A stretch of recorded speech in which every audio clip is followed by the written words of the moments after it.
menjadikan data itu sebagai basis saya untuk berpendapat.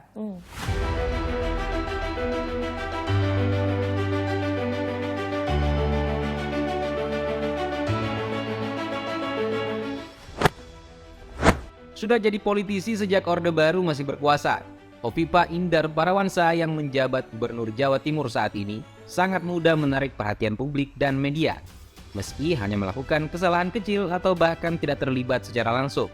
Sebagai contoh, pada 2021 lalu, pesta ulang tahunnya yang digelar pada 19 Mei segera jadi perbincangan hangat di media sosial karena momennya yang berlangsung di tengah pandemi COVID-19. Kalau menurut klaim Heru Cahyono, pelaksana harian Sekda Jatim saat itu, acara ulang tahun yang berlangsung di rumah dinas Hovifa di Kompleks Gedung Negara Grahadi, Surabaya hanya digelar secara spontan dan sederhana, juga telah melalui proses penyaringan, di mana tamu yang hadir diharuskan mengikuti tes COVID-19 lebih dulu. Namun dengan kehadiran selebritis seperti Katon Bagaskara dan beberapa tokoh publik lain, para pakar dan warganet tetap mengkritik. Apalagi saat itu pembatasan ketat sedang berlaku untuk seluruh Jawa. Hovifa sendiri sudah minta maaf atas apa yang telah terjadi lewat keterangan tertulis resmi di berbagai media. Tapi itu tidak akan cukup untuk memulihkan kepercayaan publik. Makanya ketika kantor Gubernur Jawa Timur digeledah oleh tim Komisi Pemberantasan Korupsi pada Rabu 21 Desember 2022 lalu dalam rangka operasi tangkap tangan terhadap sejumlah pejabat provinsi. Sempat ada sangkaan kalau Hovifa termasuk salah satu target operasi. Cuman ini sudah diklarifikasi oleh yang bersangkutan. Dia mengaku sudah tahu soal penggeledahan tersebut, juga menegaskan kalau dirinya tidak terlibat dalam kasus korupsi yang diselidiki. Makanya selama proses pemeriksaan, Hovifa meminta pihaknya untuk bekerja sama dan memberikan seluruh dokumen yang diminta oleh tim KPK. Ya, itu memang bukan pertama kalinya Hovifa berhadapan dengan lembaga anti rasuah.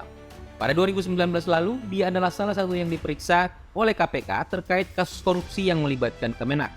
Tapi tetap saja, di luar beberapa kontroversi barusan, Hovifa tetap punya rekam jejak yang patut diperhitungkan.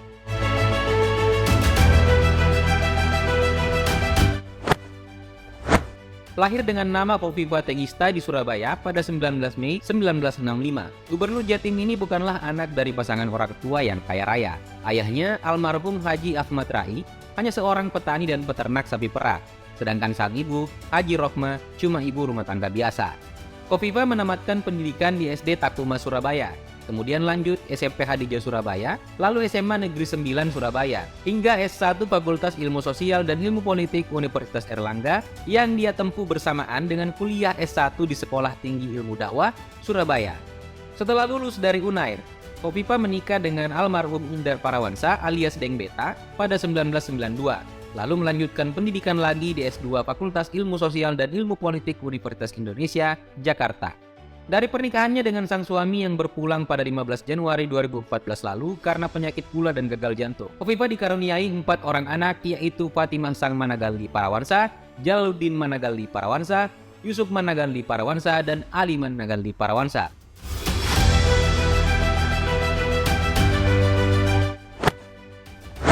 Saat masih berkuliah, Hovifa cukup aktif di berbagai organisasi mahasiswa ekstra kampus. Dia adalah ketua perempuan pertama di PMII Cabang Surabaya. Lalu di saat bersamaan menjabat ketua pengurus wilayah Ikatan Pelajar Putri Nahdlatul Ulama Jawa Timur.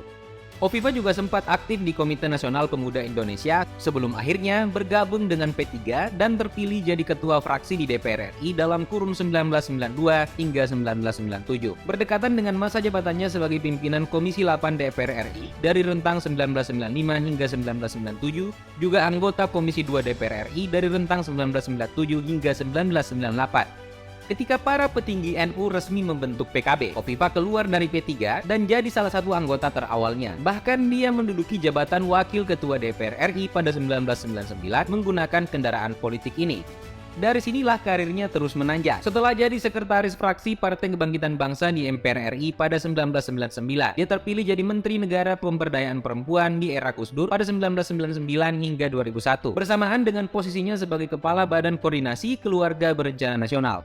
Kemudian setelah mencicipi karir eksekutif, dia balik ke legislatif sebagai Ketua Komisi 7 DPR RI di rentang 2004 hingga 2006, sekaligus Ketua Fraksi Partai Kebangkitan Bangsa di MPR RI dalam rentang tahun yang sama. Meski sempat vakum dari jabatan publik setelah itu, Hovifa masih beraktivitas di organisasi Muslimat NU, bahkan memegang jabatan sebagai Ketua Umum hingga sekarang yang sudah memasuki periode keempat.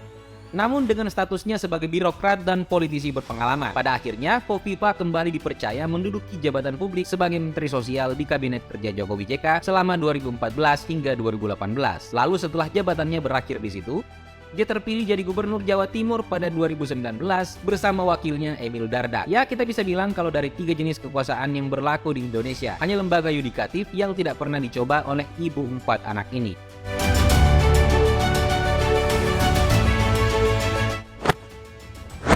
Kofifa sendiri punya sederet pencapaian, entah itu melekat pada statusnya sebagai pejabat maupun sebagai individu. Dia pernah masuk daftar 6 perempuan hebat masa kini versi majalah gaya hidup asal Singapura Her World, bersanding dengan sederet nama besar macam Putri Rema selaku Duta Besar Arab Saudi untuk Amerika Serikat. Lalu dokter sekaligus pendiri kelompok riset bedah di Kenya, Nema KCJ, kemudian aktivis HAM asal Pakistan Malala Yousafzai, juga seorang fisikawan bernama Sabrina Pasterski. Nah, penobatan ini sepertinya berhubungan dengan beberapa pencapaian Kofifa selama jadi pejabat. Mulai dari penghargaan sebagai gubernur atau kepala pemerintahan provinsi terbaik pada acara Kadin Award 2019, kemudian alumni berprestasi Universitas Erlangga, pembina ormas terbaik, dan penghargaan khusus bakti sepanjang masa dari Kementerian Dalam Negeri, pemimpin perubahan dari Kementerian PAN-RB, penerima PWI Special Award dari Persatuan Wartawan Indonesia Jatim, hingga yang terbaru pada 2022 meraih top inovasi pelayanan publik terpuji dari Kemenpan-RB lewat inovasi ekonomi berbasis pesantren yang direplikasi oleh 8 kabupaten kota di Jawa Timur.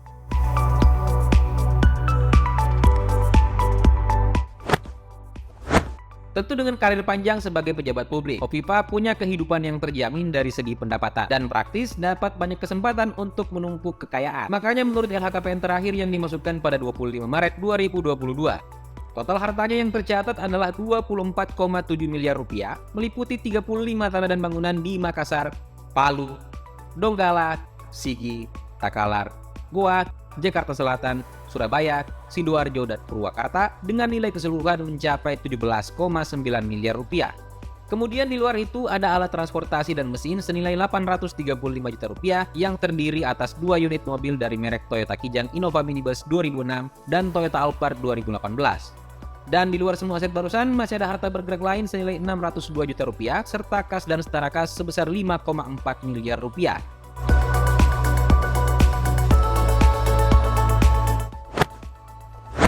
Kekayaan jelas bukan satu-satunya keuntungan yang didapat dari pengalaman panjang menjadi pejabat dan politisi. Di sisi lain, ada daya tawar juga yang terus meningkat. Sejauh ini setidaknya sudah ada 3 partai yang menyatakan niat secara publik untuk meminang Kofifa sebagai cawapres dalam pemilu 2024 mendatang. Suharso Monoarfa dari P3 yang merupakan partai lamanya adalah salah satu yang mempertimbangkan kemungkinan ini.